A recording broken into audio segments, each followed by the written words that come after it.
vraiment belé wana bozé belé au parleur tito koma ki pe na suka là, bien que vous manquez de temps et belé, vous montrez que cette fois-ci 2024, les deux déjà, vous avez un peu rythme, mais il y a une manière de annoncer bino et nous allons débrouiller.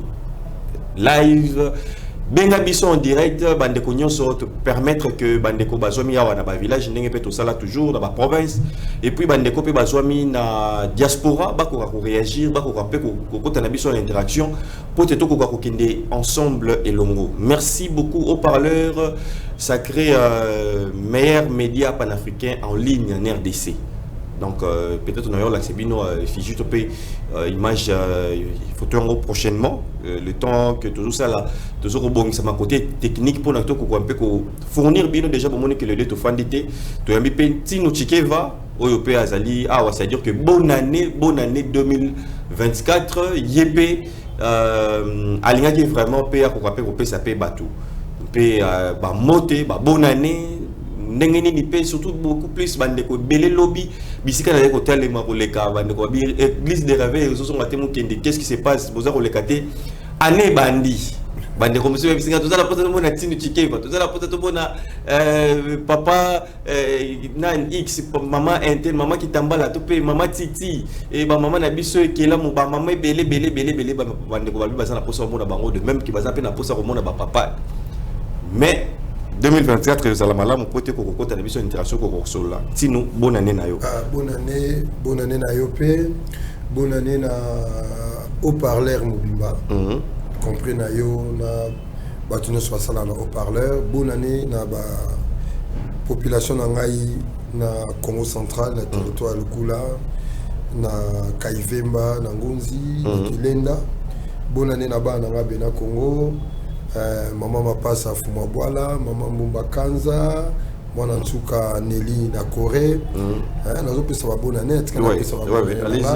Na Kulutu na ngai Ndinga Chambi na Congo Brazza. Donc moi na Liboso Kuluta Baleki, maman 10 000 solutions, 100 millions de solutions. Bonne année. Et bonne année na maman nanga, bonne année na ba na ngai. Bonne année na Maman Yvonne Ngyoya, bonne année na maman Voudissa, na Mbuta Bazomba, Mbuta Tony Hervé, bonne année na Makiadi Dodokolo, bonne année na Koko Nanga Chikeva, Chinzita Simbilila, na Mbuta Mbala Salumuso, Mbuta Chibangu, Mbote, bonne année na Bisimbi Nyonso ya Biso. C'est-à-dire faut te payer ça rappelle bonne année na Bato Bakufa. Mais oui bazati. Dans famille na bino bande ko so bakufi Koko Nanga Nzita Simba. Bande ko souhaiter bango. Bonne année na Noko Nanga prise à terre bisika zakuna na Mwanda, mon colonel, bonne année na général Sassa, Ngwankazi, bonne année na Big Papati, bonne année na mon colonel Raman Kota Kiki, bonne année, colonel Safi Viegouti, na pesi bonne année belé, Venanga Gouti, bonne année, basé belé, basé belé alors belé à Rosaranate. Bonne année na Diana, bonne année na Makiadi Dodo Koloboner na Libota Nyonso. Bonne année, Batbaza ebele. Voilà, alors on parlait Nina Imeka, bonne année. Ouais. Nani Susu. Bonne année, basé belé. Voilà, alors au parleur il est encore raisonné parce que ça spécial bonne année. Voilà, bonne année na ba abonné à haut-parleur, ba biso bien qui va bosser na biso, to bosser na raté parce que tu bi bosser na bisoté. Obi que j'étais lobby na koma ki na commune à Kin. Batou bazol ba que ben mission surtout ça la débat que quand la discussion mais oui bazo betelanga bazo rappeler nga ben monsieur akala bazo rappeler nga ba bisinga eloko moko loba batou bi mokindo tuna kinti no tike ba question pour la nini otumba ki kara bibi motumbi ko raté alobi que oh non nyo ça sera eloko moko o bisko na se rappeler na mosu kala c'est à dire que maram tout ça la c'est à dire batou bazo joie eloko il y a une année il y a 2 ans passé mon batou eza bango ka sina mutu et ça quoi d'actualité on voit peine que babi que quartier na coin wana batela ka masolongo et ça la débat c'est à dire que grand merci vraiment à Bakoulou. C'est le travail, ils ont travaillé à haut-parleur parce que haut-parleur, ils ont une unique chaîne où ils permettent un grand éveil de conscience. Na bateau ça na télé lo oui bana le bama lelo hier bana le bama té grâce au travail au parler il y a des cimetières pour démystifier un peu cimetière et le moins tabou il y a des grands travail ben siltement belé et au parler avec son ensemble vraiment un grand merci ba Kokoba Pambola tata Kimbanga Pambola pour ce grand travail au parler à Sali pour le loba même dans l'Afrique du Sud dans le salon de coiffure nous déjà na yoka ba tout basé là match voilà match donc débat pénal donc le solo wenge bandeko bakomi kala pour la peu comprendre un peu côté aux andérini vraiment bandeko merci mingi bosse pela na bapoko na biso alors cette fois-ci tu vas implémenter makasi bandeko haut parleur et c'est avec le haut parleur bonne année na ndeko na Masambukidi voilà bonne année na fils de l'homme bonne année na moi na bakoko moi na bakoko donc bonne année na basé belé ezoya kaka ezoya bonne année na papa Nkusu bonne année na papa Nkusu kenayi kambate na kenayi kambate vieux zako ba otinde nga billet mais bonne année quand même na bien nga zako na papa Kiangani bonne année voilà bonne année na bande ko nga nyoso église Kimbangis bonne année na banguza nyoso rasta mamona bonne année à tout le monde vraiment bonne année na papa Menga bonne année na ba leader nyoso ya banguza partout est-ce que vos amis papa Nzuzi Koya bonne année et voilà toujours dans la continuité à combat Bakoko Nabiso Tata Kimbango Nkazian Congo Siki Congo l'ancêtre des ancêtres Mozalicia Pambola Binonion sont vraiment que cette année est la meilleure. Merci. Bonne année na Balananga Chama moi nanga Libosoza à Londres Jaël Préfina Beba Papa King Kenny bonne année Cameroun, bonne année, voilà, bonne année à tout le monde. Mireille Makiki, bonne année, vraiment, bonne année. Voilà, merci, bonne année, abonné Nabiso Bozali. Tellement belé, barom souvent combattre bossa la monter ma capacité. Bien que au parleur pour la bamisou non non to mélite to yebi que tous toujours ensemble. Nelly Moki la Corée du Sud de Tata Mosi Yabana. Déjà bonne année nayo pourquoi pas Mama Tonga depuis le grand monde plus 1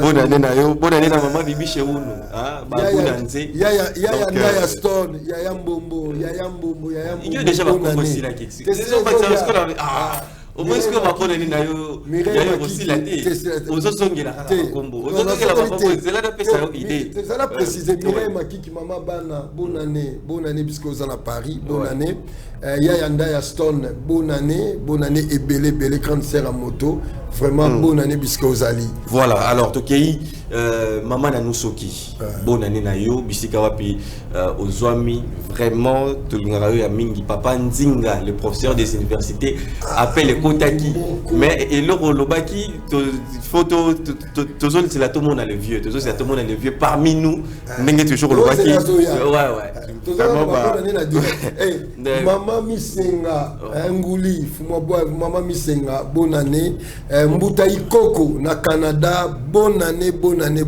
voilà c'est qu'à ce qu'on va bonne année parce que comme ça la joue là voilà ok voilà Ridimbi a chef-d'œuvre de beauté depuis Canada bonne année nayo pourquoi pas boss humble Philippe Boukassa bonne année nayo na famille Mobimba Tokei toujours on peut ça bonne année et belé na France tout le monde maman Kuba bonne année nayo pourquoi pas les sous Yemoko MC Tsongo une très belle dame parmi nous Azar Bomba Matozolo Kayeso Wapi 2024 bonne année nayo très belle dame te pêche Bambote belé pourquoi pas couper ça Bambote belé na abonné na biso siko to koti ba yebalanda biso ba commentaire vraiment Maman Kuba bonne année voilà vrai na biso bazana na biso papa Mbata Christophe Mbote nayo papa Tony Kamana Mbote nayo papa Sunda depuis Suisse bonne année papa Sunda côté Lio Sogato souhaité mukende te menga na côté si on pas nayo pourquoi pas papa a Diaté Sanko aussi, bonne année na yo. Mbuta Munduki na Suisse, bonne année, bonne année. Voilà. Alors papa Maman Lelo Kwati, bonne année. Dilumona, bonne année na yo. Maman Hélène Chiswaka, bonne année. Maman papa Faustine Lope, bonne année. Papa Makengo Masiala, bonne année na yo. Kadi Malo Sakulumba, bonne année na yo. Ndeko Françoise Gray, bonne année na yo. Pourquoi pas Pépin Alberti Kungayo, bonne année na yo. Pourquoi pas les Soussou, vrai Nabiso.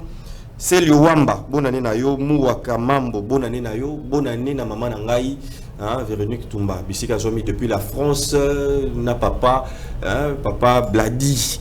Mika Bazolanda au parleur, Balingota la mona, Bangomingi, bonne année na bino. Pourquoi pas, sous papa Nanga Kamashi va fêter, l'obit tout ça qui peut na jubilé, bonne année na bino. Pourquoi pas Cédric Mayele, bonne année na yo. JM Record Genève à musique, bonne année Jean-Marie. Bonne année na yo, bonne année na Ferdaouz, bonne année na Yemro na Boma. Oui, oui, basus na Boma.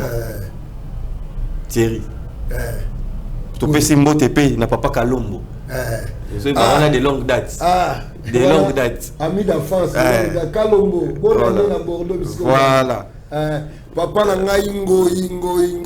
Papa to lingaraté. Voilà. Bonne année kaka. Bonne année kaka. To bombi. Lo bango ibasa télé. Yo mo miyebi. Voilà. Bonne année na libota nyonso. Lubu kaka bonne année na yo. Albertine Moussumba, toujours Nabiso parmi nous. Bonne année, vraiment au parler et souhaiter Bino. Qui encore ma main.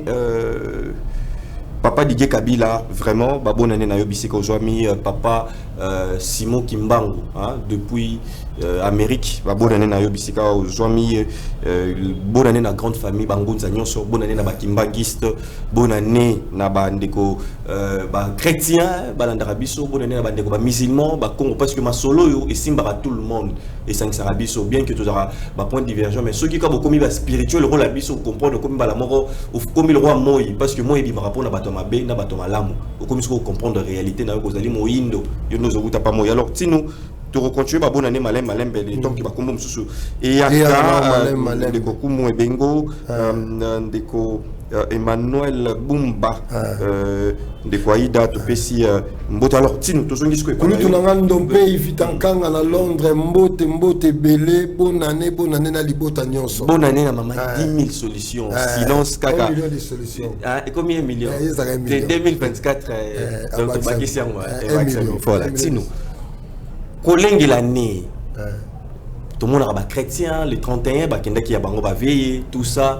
Tout le monde a musulman, tout le monde a occultiste, renouveler ma solo, accident, tout ça qui n'a eu, on a fait voyage. Actuellement, période où on a que accident grave.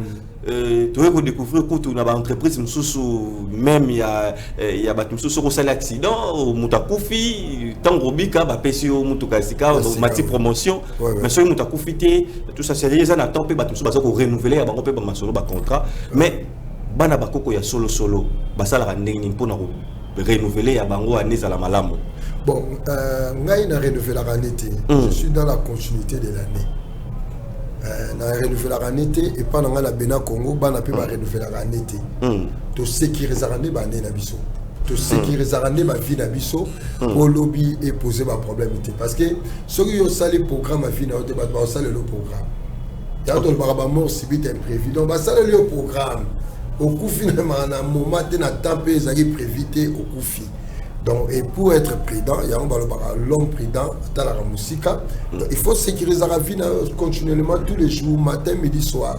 Donc, nous avons marché dans le principe la science politique, les États sont prêts pour l'éventuelle guerre de l'autolobby. Donc, nous avons tout le temps, nous avons blindé. Na blende mwasi na nga, na blende bana na nga, na blende kilongo na ngai po na rolinga teke, na kilongo na nga baya koyiba nga mutu. C'est-à-dire que même une entreprise na yo, tu peux musala na yo, na couple na yo, bako salope ça les choses. N'a absolument pour vous comprendre. De 19h à 3h59, ils ont temps oyo ba sataniste belé bazanga na ba réunion na bango pour bazoma ko détruire finir de 19h de 19h ti 3h59. Oui. Il y a un au sali constat au lamuki na butu ba 1h ba 2h ba 3h au moins ba mboa bazolela, il y a plein de bizarrités ezawa. Vous comprenez? C'est à partir de 4h bango nyos bazongi na banzoto na ba. On chor. Bazongi bazonga na. Faut bazonga. Réunion ici il faut bazali na banzoto na ba. Ozomo. Alors netinga na ebi ke so comme déjà 18h depuis à Boutou, na calé déjà Boutou là. C'est comme 4 heures. C'est comme 4 heures. Na salini. Na évacuer tout ce qui est bino au moins bo lukanga. Parce que na 18 heures tant na calé Boutou là, bino bozana mte, bino bozo zela bo bano bino.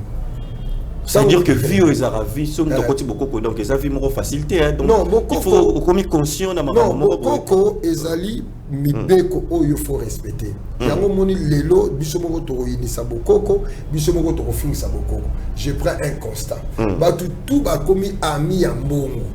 Tout le monde croit que il y a beaucoup faut que un millionnaire, faut que un millionnaire, faut que un millionnaire. Il y a batu aussi ba oboma batu, ba aussi ba kisi et ba lobby ba fin ça beaucoup et une connotation beaucoup négative. Beaucoup n'est rien d'autre que le respect à un principe cosmique tel que Emoni Samagi na bakoko na biso. Que par exemple, na butu ko tout ali bokate, par exemple, na butu ko kombanda koute, par exemple, na butu nda ko ko la salité te. Et bakoko ba yeba ba principe wana, yango ba tikela biso comme mosaïque ya héritage. Otozo benga tradition, ba transmettre biso héritage moko o bango moko ba yango à partir de l'expérience vécue à bango moko. Yango to bengi bokoko. Voilà. Dans la spiritualité comme bon, au moins ba mbo musu tozo loba na français ezo causer biso ba dommage. So abi spiritualité ezali euti na esprit. Les mots on n'est pas trop la religion. Bien que bangunza la religion ainsi de suite, oui. Euti na esprit. Or zonga sko pa na biso pour comprendre beaucoup il faut zonga na ba mona biso. Or pa na biso esprit et lobi mwanda. Mwanda, ce qui est Muntu, qui monte, ainsi de suite, il y a Otobenga, Kemit. Voilà. Alors, qui dit Mwanda, qui dit Kemit, qui dit Muntu, c'est tout simplement intelligence divine. Alors, sans l'intelligence, on ne peut jamais utiliser micro. Sans l'intelligence, on ne peut jamais utiliser caméra. Alors maintenant, si je dois dire Bokoko Nabiso, Bokoko n'est pas la spiritualité, non. Bokoko, c'est plutôt l'intelligence qui te permet de maîtriser tout ce qui sont les lois cosmiques. En application au tambolanango. Cela demande de l'intelligence. Il y a un moment à voir même les rois belges disaient quoi dans le discours empêcher les noirs à raisonner. Celui qui ne raisonne pas devient automatiquement esclave. Il y a bateau bazo raisonner pour naïe. Mais Tino, rendre bateau belé va rendre mauvais service na au parleur de façon que bateau temps bazar olandara suis balandi musala tozali ko sala balingi yango mais tant soyo tomber pas moto moro boyé. Tu vois, par exemple, il y a qui est retombé par mon tour, pas le belé qui est beaucoup, mais tant que tu pensais qu'il y a un résultat, mais le résultat est juste à la comme escompté. Tu vois, et puis tant que tu appelles mon toupé à salipé, tant que tu as dépenses, tout ça, mais ils ont comme bonté et décevoir, te belé, comme que le bazon, la musulman, chrétien, tout ça, qu'est-ce qu'on va dire? Donc, ils ont fini ça, on n'a pas mis sur le bananango. Tozali, c'est que nous appelons ngana bengaka fétichisme. Fétichisme, c'est le mélange, il y a beaucoup qu'on a besoin beaucoup qu'on a papaya. Et ça vous comprenez? Or, Moutounio sont liés à la divinité à la famille. Ba netero ya famille. Ba nzambe ya famille. Okoyi kolunga osala eloko mususu o eza a contradiction na volonté ya nzambe na yo et ko sala pe ke oké wana eloko wana nini esimbité. Ya otolobaka eloko toza na ngona besoin ozwa kende kozwa ngona famille na yo na banzambe ya famille na yo. Banzambe ba famille bazabana. Bato ba kufa ya famille na yo, noko na yo, mwana na yo, papa na yo, mama na yo, ndeko na yo, na bangonde senga.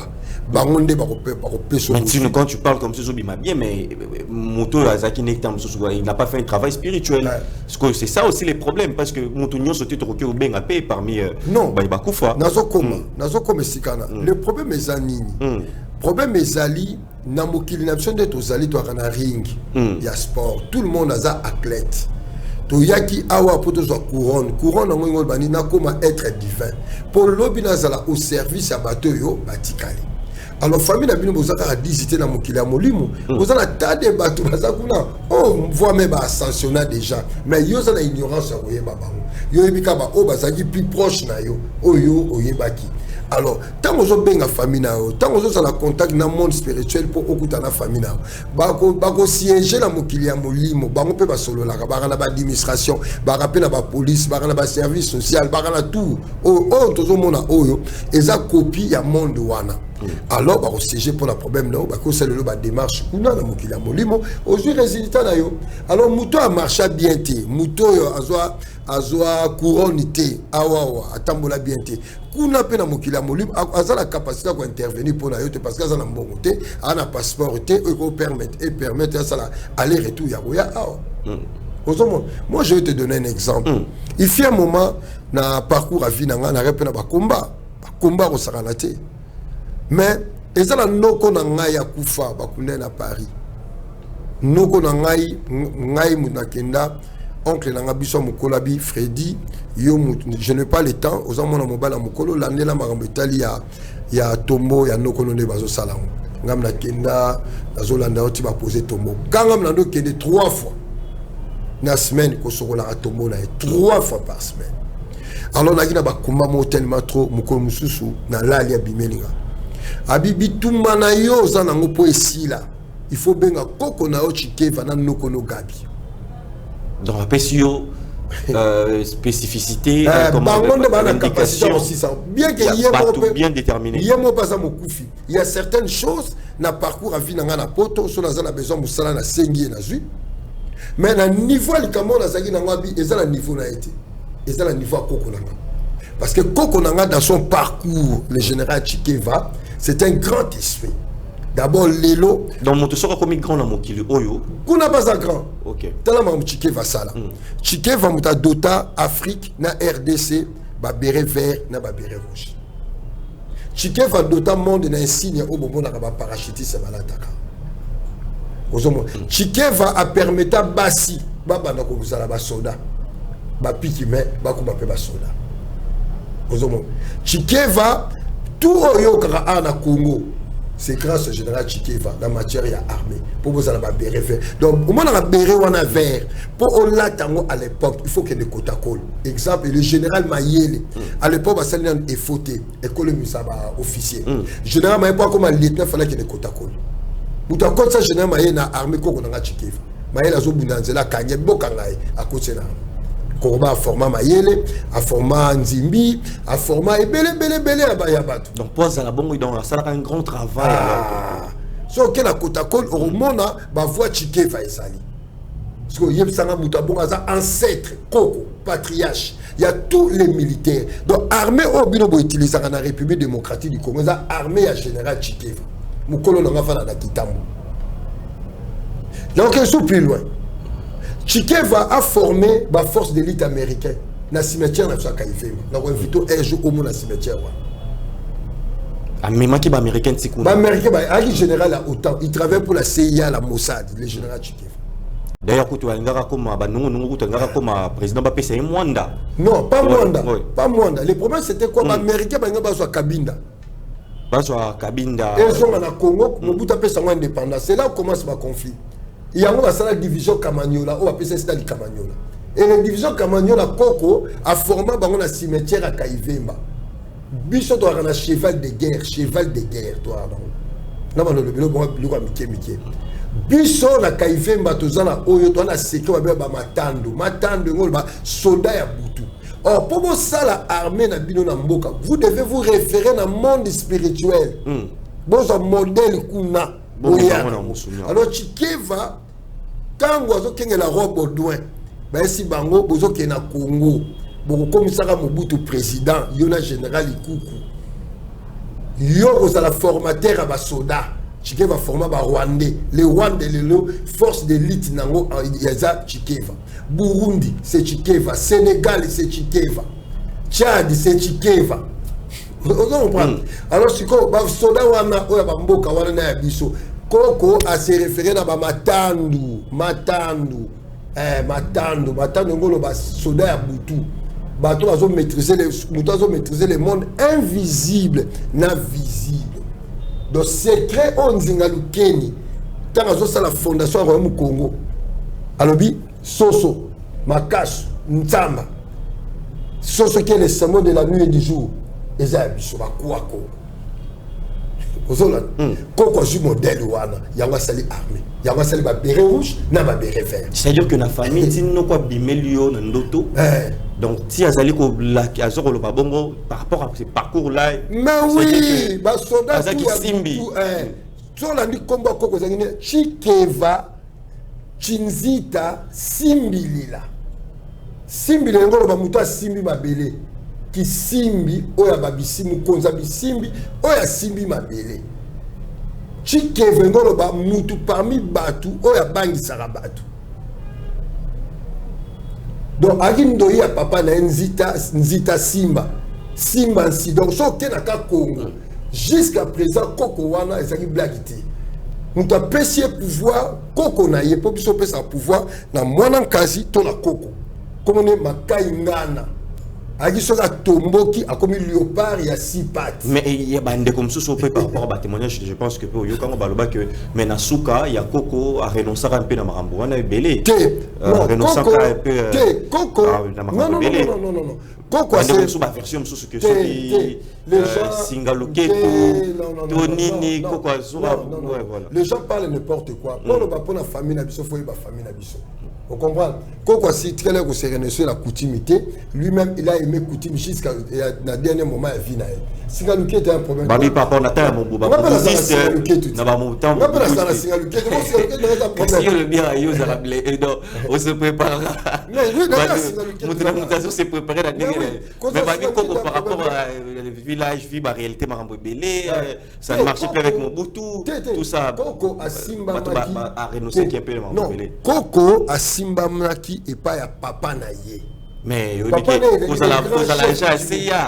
Il y a Mossad, papa, Mindele va se préparer à niveau. Est-ce que Rose croit non, Babylone voilà papa Zaki pourquoi Zaki n'a pas été bloqué en Israélité pour papa naïe à Simba qui est Chikeva à Simba Maki pas papa de Bilo Mboka Mboka pour bloquer sur le bango et ça va secret famille d'après ce moi quelques éléments mais Koko à Simba Maki et pas papa naïe papa nous a blagité nana Koko nanga lelo Koko Alphonse Massanga l'état général Chikeva azala kimbanse qui sont aux occasions là bonne année Koko I love you je t'aime beaucoup papa naye azoye abete quand c'était na mutu azali soit une question 1 plus 1 égale combien mon réponse D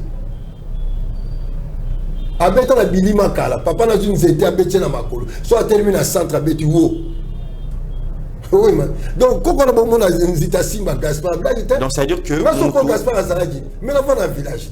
Donc qui nous sur beau ça na yo. Quand Gaspard dans le belayo, Chike Vazagi soit pas papa na ya ozo bana ki kwa Congo papa boy abisabi André là lobby de si dialogue na 6 heures problème est résolu. So mobuta silika ya yeba mo benga Chike Vaza ya ko zombongo na bombe la kia. Ça dit va force à battre ça na ba village na ba. Exactement. Si vous voulez être béni, vous allez dans le village. Le problème en fait, les gens vont haïr le village. Vont stigmatiser le village comme le temple à sorcellerie. Mais la sorcellerie c'est pas. Village petit nous, mais c'est pas aussi c'est pas facile aussi que peut batika la pewana ba ko fuma. OK. Ba batam chose à Kenyo ça un bon boulot mais ceux qui yo ti poto yo ti kin ba ta la kaloka boy. On a raison. Na petan le banok ne village bazaki pe na mission la pananga. À force à koya kozana bango akomo fona mitema. Oyibe loko boya yango. Eloko boya. Na biloko ebele na mona ni mama na nga mona ni ba noko na nga ba mona ba biloko famille. Parce que dans le village na nguzi ba mona te. Ba yoka ngo masolo mais nga na mona ngo na fiva. Parce que combien peut familiariser net moi aussi la tête dans un village Non, on a village. Donc force nabiso, c'est d'abord divinité à la famille. Il y a famille, force, est-ce que vous faites olingi mbongo, olingi protection, olingi makamnos, bakufi nabisimbi nabino ya famille. Bangonde bako pesa yo, bangonde bako batu. Mais il faut créer au balo baka zola. La sexualité sacrée, la fusion avec harmonie, stabilité na batouana pour ba fongo la moté mal ba foula. Bon tout le monde a ba grand dans monde village. Donc bateau vous a déçu soit disant que beaucoup qu'on le commis un peu beaucoup qu'on commis un peu business. Mais oui, n'a pas cet exemple mutaleki tu ne verras jamais ngana leki ana non beaucoup que peut ça porte-monnaie de bonheur yango yo benganga non. D'abord, un porte-monnaie de bonheur, beaucoup qui est raté. Beaucoup et pambolara et puis ça va le par exemple, va bénir yo, va fouler pour pouvoir va ça la mutu moko. Mais zongo la famille na bino. Soko lingo bo marabatute, zongo la famille na bino. Mais soko zongo pas battu et comme kisi mbongo, il faut mutasa nini akufa. Or véritable spiritualité et marcher dans trois principes, makile abatute na maboko na yo. Ko tumbo la pe mutute. Koko tapé dans le domaine ya batou te garder bande na garder bande na yo ne tout temps la lanzela so continue dans le domaine ya batou yo moko a attiré foudre pembeni na yo a attiré ba problème na vie na yo avant kota makamba batou faut ba koko ba peso nzela net biso na kilongo na zangunza na vandi mutu mo malade aye ngolo ba ke ba ancêtre batindi mutu wana ba ancêtre famille na ye ozolanda bangonde batindi mwana na bango ya pour à partir na nga bazo moya ko bikisa ye. D'où la continua domaine. Voilà, alors toujours un peu dans les solos sikoyo. Au monde no quoi yo yebisayo. Ayebsinga. Tant wa yebisayo. Non pas yebisinga. Résultat après comment est-ce que vous bon, yango na comment très bien. Na comment bien mukendi na la kimia na za très bien. Ngai po oboma ngai boma butali boso kimbangu. Soko sizo boma kimbangu. Hein? Donc na tino kimbanga ya likolo. Bano boma na chikeva. Obomi chikeva baya. Obomi chikeva zinga tungimpo. Obomi bakamba na nzita. Obomi lelo abingani. Obomi pambu lelo Alphonse. Obomi nzita simba. Obomi koko mbalo. Maleka machimbindi. Koko yoko chididi. Obomi koko umba. Obomi koko nzati René. Obomi chimwe kasumba. Obomi tuluka tinkela. Obomi ngeliston. Obomi baza Marcel. Obomi makaingana. Obomi pambu buanga kwanziba. Obomi mbongi. Après ce qu'on obomi kimbangu nde obominga. Vous comprenez? Yo, liste na yo moko do sala mo. Nataki kutundamu. Ozo pesa pe donc montesco faut sala ba faut éliminer batuana nyonso pour bakonde babate la ranga. Ce qu'on livre ba bagarre wana livre pour bakonde ba na sala chaque jour na sala na harmonie na bakoko nanga. Pour bangonde ba nzambe nanga. Nzambe au moins tant bolo ba nzambe nzambe ce n'est pas un être qui habite dans le ciel ou abenga non nzambe za yo nanga. Yo nanga to banzambe to bota déjà banati to banzamba bana ba o ba bota biso ba banzambe ba bana biso ozomo ongo bomanga obomi papa nanga manyema obomi koko nanga yi François manyema ozomo prendre okena ba koko nanga kipato bomi okena ngunzo bomi okena kilendo bomi okena kaivembo bomi okena kalombo bomi ba koko François bakuna bango wana obomi bango nyonso apo bomi mutasuka kimbangu ndio ye obominga. Mais malgré ça, nous toujours le bac monte singeli cause la blindé alors tu recoutes un peu na kati mais blindage ndengeni est-ce qu'il faut pas la te rappeler le rôle azul mutamoni ntino ala tinenge soit ni ya loketu to nini de batumsu na minute baza hôtel bazol nga eza style nanga nga mona mi moni ke fona sala makam nanga eza la boy voilà pour na la protéger na la bien inspiration nanga yango na sani mutu na mutaki na famille ba ibile ba oblende o batum sutu mona balata ba bag tanzo ya ye asali ya ya suma kamna tshela bag na e bo mona ma bete ya makamle na bag na e musu pe chapeau musu pe chapeau mais nga tshana bilo nzoto nga tshana nzoto nanga pour ozo idene to zonga oibanga on a resala na pe mususu tango yo yibi na saki ba koko na molimo za ebimi so na poche nanga yo je ne le crois pas dans vos on peut la chance ne le comme ça donc nga na misala ki na misaka na nzoto nanga Donc ato bundisi ngai. Le dernier numéro ça na kati. Na nzoto, faut tchaka na kati nzoto na yo. Dernier numéro. Batu basaka mina ilo batira bango. Neti o, batu tu ba otala émission ba otala. Même batu musu ba ata musu ba simbi mutu ba luka nano to longola nano mo seke yango nde. Tout le monde est mon assemi de heureuse mémoire papa na biso. Tant bakana ki bazo luka d'abord. Nani aza nini? Oh tout ça va qui c'est dans nzoto na ye. Bokaso ba melamba bokena ngo. Ezane makamuna nzoto na ye na makila na ye. C'est là où makamuna son kaka. Ezana nzoto na ye. Zo ba ata boje bilamba boje kana simbaka. Ezana nzoto na ye donc azwaka nini to zwaka nini. To se partageaka na ya lokola ndenge na zwi ba force nanga na libérant la coach na biloko. Ndala coach bende pe na rozo. Ezana nzoto nanga. Voilà. Yo pe faut ça la bongo. Pour battre tout ba otala yo ba na idée ah moni o. Makamisa. Banga relambo ba bi mukendi. Relambo mais oui baza la raison banga ba yebi qu'est-ce que ça dégage. Alors tinu harmonie à néo troza la ondeni parce que là où tu le que combat motu ndengo zali boye ko s'attendre te kaka ke za na fin de l'année ba rebondisa yo to pendenge ya ne bandi boye no banda rominyo ko la nyokola après tamso na ba juin na ba jio mitiki na yo mon lobi que il faut qu'on se préparer déjà combat à chaque jour harmonie en ce que ko za la ndenge ni de manière que batu ba mona parce que ba résultat ba ngo ndongo lobi que sengeli yo sala zola na ba ancêtre na yo na lignée na bino ma famille ça dit faut d'abord bongisa wana pour que y a harmonie en ce que ça la ndenge conseil nga na opé ça batu ba na biso dans la spiritualité respecter toujours ces trois principes kolinga jamais ko simba makila batu kolinga jamais ko tumbola batu garder bande na yo ça c'est un. Deuxième chose dans la spiritualité fréquenter un mingi lié sacré ou kunami bankulu na yo bongisa ga yango Kumbara batombo na bango. Ata une fois par semaine, ata 3 fois 4 fois dans mois, il faut fréquenter. Plus ozo s'éloigner na bango, plus il ozo s'éloigner na ba bénédiction. Ozo mo ngani tilelo, so na longo na plateau, on beta tout na kota la koko. Amo na nga devant tombo na eboni koko, a sopi, a sepe. Na bu na kota la noko na nga. Amo na nga devant tombo na c'est ça. C'est-à-dire que ceux qui vivent s'impliquer vraiment dans les Congolais, c'est des symétries. Mon côté, même Kokou fait comme un lingue. Kokou fait comme un lingue. Puis nazo yebisayo que ba problème toi na mboka ekosi là. Secret, il y a libération à Congo, il y a développement à Congo, il y a makamotali Congo se trouve dans la cimetière. Mukolo oyo to comme un respect na ba mort na biso, c'est alors de connaître Congo mort meilleur. On peut changer de président, on peut faire des élections comme nous voulons. Tant qu'il n'y a pas une réconciliation stable, dans la mort, la mort, baza respecté, mémoire, il y a la mort, dans le domaine union, c'est bafoué, c'est une malédiction pour la mission.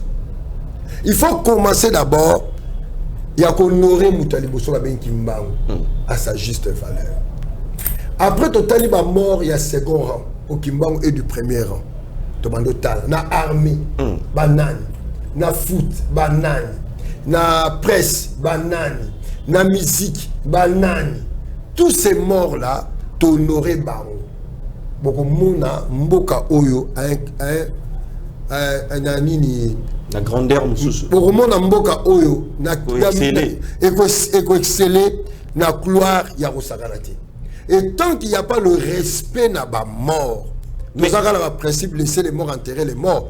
Mais si nous quelque part pour une vitesse un peu à jeu, tout ça va se monter. Est-ce que bateau va aller sacrifier na ba o va jusqu'à un respect à ni on a ba résultat. Mais aux un peu différent na ba o yebando ki malem bende bateau baloba ki nzambe ou melaka parce que mutana principe juste il y a harmonie, il y a beaucoup il y a bon nzambe normal. Il y a nzambe, il y a on a pesi papa. Il y a beaucoup et ou melaka. Le problème c'est la nuance mon quoi. La manière où vous allez pratiquer,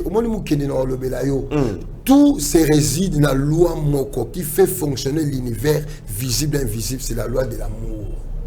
Mais le problème maintenant, c'est quoi l'amour? Otobengi Zola, Otobengi Kalunga par exemple, Otobengi sexualité. Batunde ba yebi ko comprendre rien ne peut marcher s'il n'y a pas l'amour. Au monde de Tofandia, tu sais l'amour dans le micro, tu sais l'amour dans la caméra, tu sais l'amour dans le moto, azakuna na régie. En paix. Et ça, nini, troisième résultat zanini bato bazotala biso. Mais sur quel est le principe? Il faut micro et à la charge. Il faut courant et zala. Il faut caméra et marcher. Il faut tous les appareils. Tout respecter le principe de fonctionnement de chaque appareil. Pour permettre à ce troisième, les résultats, tous les cas d'émission. Il n'y a pas de magie pour les athées. Alors, ceux qui ont lingi, naba koko na bino, bozana harmonie, et dans la spiritualité, le principe de concentration. La concentration te permet, il y a que se fusionner, naba koko na yo, qui sont les êtres supérieurs, et puis naba bisimbi, qui sont les êtres inférieurs, vous se fusionner comme eloko moko, c'est alors tant que yo lobby malobano ko saka, du coup, et produit effet. C'est ça maintenant, c'est là où se posent les problèmes. Batebele, yebi ko appliquer le principe d'amour té. La sexualité. Sans, je donne un exemple, sans le principe de la sexualité, il faut deux principes supérieurs et inférieurs et se fusionner par la volonté, par la parole, pour que le résultat y ait ça. C'est ce principe de fonctionnement. Parce qu'il y a une nuance entre Nzambi et Mozali Nabiso. Mozali Nabiso azalakati. Il est l'inconnaissable. Mais ngano to Nzambi. Mais bunzi po biso to zala. Bunzi ya mwasi, bunzi ya mobali, ba balani. Basali sexe. Basali amour, basali kalunga, et du coup la fusion à bango, une lumière est jaillie na bango bimi que nous appellerons Zambi.